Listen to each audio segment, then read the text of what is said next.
I'm going to teach you the best way to get a discount interest rate in this market. If you've ever been wondering if there's any way that you can get a lower interest rate in this market, I'm not just going to teach you one, but I'll teach you 4 ways to bring your interest rate down no matter what the Fed does. Before you leave, you're going to know the only place in America where you can get a new loan with an interest rate less than 4%. I'll even teach you how to take a 2.5 or 3% interest rate from a seller so that everybody loves your deal. And I'll teach you how to have the seller pay you to bring your interest rate down. I'm Eric Maschue. I'm a realtor in Gilbert, Arizona, the East Valley, and the Phoenix metro area. If you need help with a personal purchase or sell, contact me through my website down in the description. Comment on this page and don't forget to like and subscribe. Even if you live out of state, I've got a wide network of realtors and I'd be happy to connect you with one of them. The only place in America where you can get an interest rate less than 4% on a brand new loan is in a new build. And not only that, but new builds are usually sold at a discount, and many of them will give you up to $10,000 towards your purchase. You can use that for your down payment, closing costs, or even to buy your interest rate down even further. I've heard of new build communities in the East Valley that will give you interest rates as low as 3.75% for an FHA or VA loan, which you can buy down to a 2.75% with that extra $10,000. Besides the fact that these homes are new, they're also typically cheaper because it just costs less to sell a new home than it does to sell an old one. The biggest caveat, new builds want to work alone. So if you go there without a realtor, they're not going to let you pick one later. And I personally think it's a good idea to have somebody on your side, especially if it doesn't cost you anything. For the next trick, you have to get a little bit creative. If a seller already has an interest rate at 2.5 or 3%,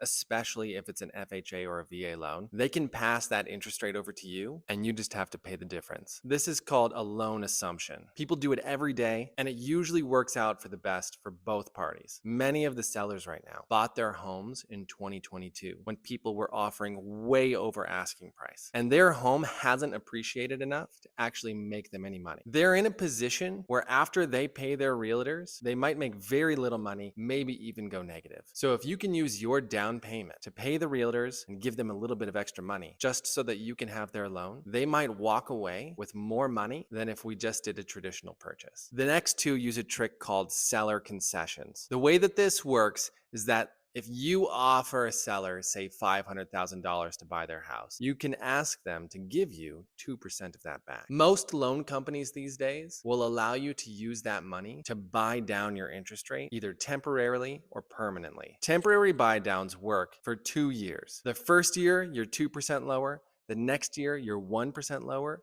And then on the third year, you're back to your original interest rate. Each percentage that you lose on a $500,000 house will save you $300 per month. So getting the seller to give you 2% back will save you $600 a month for the first year, $300 a month for the second. If at any time the interest rates drop below what your original interest rate was, you can refinance. But why would the seller do this? Well, in order to get you an equivalent discount monthly by lowering the purchase price, you'd have to drop the price by $50,000.